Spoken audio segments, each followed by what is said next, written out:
guys, welcome to Seafood Kishore. இந்த வீடியோவில் நம்ம என்ன பார்க்க போகிறோன்னா ஃபிஷ் ஃப்ரை எப்படி சூப்பராக சமைச்சு சாப்பிட்லான்னு பார்க்க போகிறோம். வாங்க ஃபஸ்ட்டு என்ன பண்ணணும்னா ஃபிஷ்ஷை நல்லா 2 times நல்லா வாஷ் பண்ணிக்கிறணும்.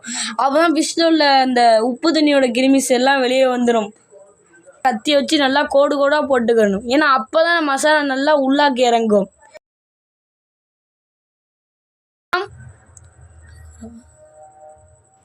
அதுக்கப்புறம் என்ன நிற்கும். அதுக்கப்புறம் ஒரு பாத்திரம் எடுத்துக்கணும் guys.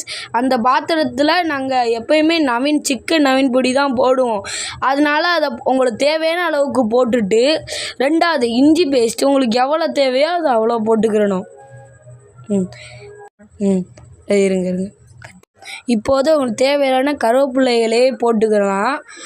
ரெண்டாவது உங்களுக்கு தேவையான உப்பையும் போட்டுக்கலாம். அடுத்து கார்ன்ஃப்ளவர் உங்களுக்கு எவ்வளோ தேவை